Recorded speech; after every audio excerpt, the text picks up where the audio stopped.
সর্বশ্রেষ্ঠ মাস। এ কোরআন যে রাতে আসলো ওই রাতের কেমন দাম, বলে ওই রাতের এত দাম স্বয়ং আল্লাহ তাআলা তার কালামের ভিতরে জানায় দেন, লাইলাতুল কদর খায়রুম মিন আলফি শাহর। ওই রাতের এত দাম, বলে ওই রাতটা হাজার মাসের চাইতে উত্তম। এ কোরআন যে নবীর উপর আসলো ওই নবীর কেমন দাম, বলে ওই নবীর এত দাম, এত দাম। আল্লাহ পাক রব্বুল আলামিন দুনিয়ার জন্য অসংখ্য নবী রাসূল পাঠাইছেন, কাউকে একটা জেলা নিয়ে, কাউকে একটা বিভাগ নিয়ে, কাউকে একটা নির্দিষ্ট এরিয়া নিয়ে। কিন্তু এই কোরআন যে ব্যক্তির উপর নাযিল হয়েছে তাকে নির্দিষ্ট একটা এরিয়া নিয়ে নয়, নির্দিষ্ট একটা গোত্র নিয়ে নয়। এই কোরআন যেই নবীর উপর নাযিল হয়েছে ওই নবী হলেন আমার নবী, বিশ্ব নবী মুহাম্মদুর রাসূলুল্লাহ সাল্লাল্লাহু আলাইহি ওয়াসাল্লাম। বিশ্ব নবী কেমন নবী? আপনার আমার শরীরের ভিতরে ভান্ডার বিশ্ব নবীর শরীরে ঘাম দিত।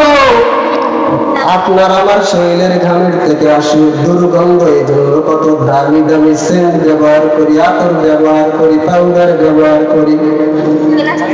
ঘামের দুর্গন্ধ দূর করার জন্য সেন্ট, আতর, পাউডার ব্যবহার করে।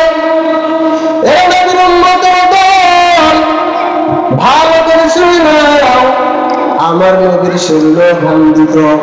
তোমার আমার শরীরের ঘামের থেকে আসে দুর্গন্ধ, আর আমার নবীর শরীরের ঘামের থেকে আসতো মিশকে আম্বরের ঘ্রাণ। সাইয়্যিদুল কাওনাইন খাতামুল মুরসালিন, আখিরাল মদবুদ ফখরুল আউয়ালিন, শুধু ওয়াজুদাস রহমাতুল লিল আলামিন, মসজিদে ও শুধু হামারো জমিন। এই কোরআন যে নবীর উপর নাযিল হলো ওই নবীর এত দাম, বলে ওই নবী হলো সর্বশ্রেষ্ঠ নবী। তাহলে এই কোরআন যেই মাসে আসলো ওই মাসটা হলো সর্বশ্রেষ্ঠ মাস। এই কোরআন যেই রাতে আসলো ওই রাত হলো সর্বশ্রেষ্ঠ রাত।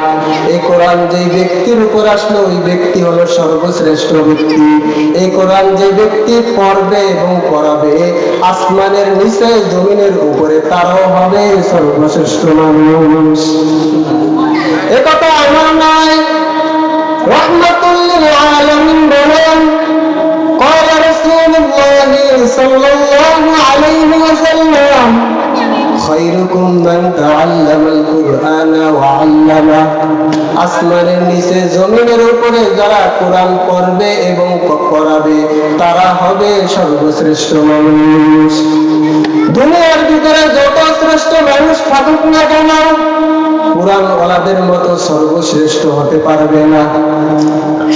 কোরআন ওয়ালাদের দাম শুধু দুনিয়াতেই নয়, পরকালে আল্লাহ পাক কোরআন ওয়ালাদেরকে এমন সম্মানে সম্মানিত করবেন, যখন হাসরের ময়দান কায়েম হয়ে যাবে আল্লাহ পাক কোরআন ওয়ালাদেরকে ডেকে বলবেন, ও কোরআন ওয়ালাদের দলেরা, এই কোরআনকে হেফজ করার জন্য, এই কোরআনকে সংরক্ষণ করার জন্য অনেক কষ্ট মুজাহাদা করেছো, এত কষ্ট মুজাহাদা করেছো যখন শত শত হাজার হাজার মানুষ রাতের বেলায় ঘুমেছিল, তখন তোমরা শীতের রাত, প্রচন্ড শীত, এর ভিতরে ঠান্ডা পানি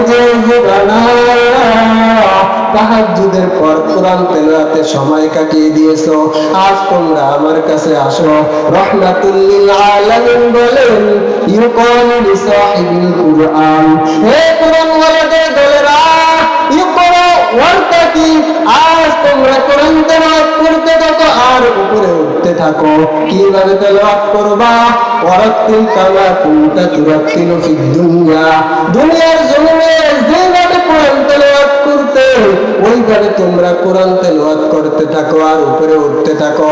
রাহমাতুল লিল আলামিন বলেন, এইভাবে এক একটা আয়াত পড়বে আর এক একটা জান্নাতে বিল্ডিং এর তালা রূপান্তরিত হয়ে যাবে। সুবহানাল্লাহ। ওই তালার পরিমাণ কেমন? রাহমাতুল লিল আলামিন বলেন বাইনাস সামাই ওয়াল আরদ, আসমান জমিনের মাঝে যেই পরিমাণ ফাঁকা জায়গা আছে, এই পরিমাণ ফাঁকা জায়গা ওই বিল্ডিং এর তালার পরিমাণ হয়ে যাবে।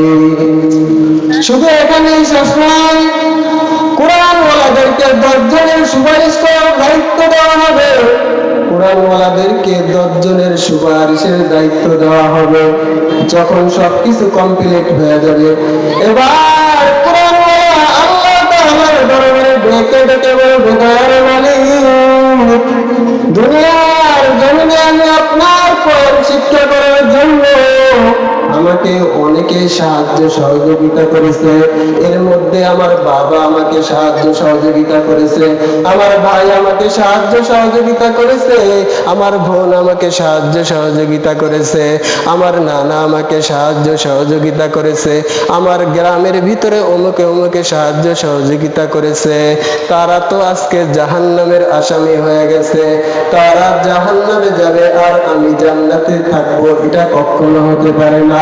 আপনার দয়ার মধ্যে একটা আবেদন করতেছি রে আল্লাহ, আপনার নবী বলেছেন কোরআনওয়ালাদেরকে 10 জনের সুপারিশের দায়িত্ব দেওয়া হবে। আজ আপনার নবীর কথা অনুযায়ী সফলতা চাই। আমি আমার মাকে ছাড়া জান্নাতে যাব না, আমি আমার ভাইকে ছাড়া জান্নাতে যাব না, আমি আমার বাবাকে ছাড়া জান্নাতে যাব না, আমি আমার কাকাকে ছাড়া জান্নাতে যাব না, আমি আমার মামাকে ছাড়া জান্নাতে যাব না, আমি আমার নানাকে ছাড়া জান্নাতে যাব না, আমি আমার নানুকে ছাড়া জান্নাতে যাব না। এইভাবে যখন কোরআনওয়ালা একের পর এক আবেদনের পর আবেদন করতে থাকবে, আল্লাহ তাআলা বলবে, ও কোরআনওয়ালাদের দলেরা, আমি যে ওয়াদা করেছি আমার ওয়াদা সত্য, আমি কখনো ওয়াদা খিলাফ করি না। আল্লাহু লা ইউখলিফুল মিআদ, আমার ওয়াদা খিলাফ করার মতো নাই। যাও যাও, আমি যে ওয়াদা করেছি সেই ওয়াদা পূর্ণ করব। কোথায় তোমার মা, কোথায় তোমার বাবা, কোথায় তোমার ভাই, কোথায় তোমার অমুক অমুক লোক, যাও তাদেরকে সুপারিশ করে জান্নাতে নিয়ে যাও।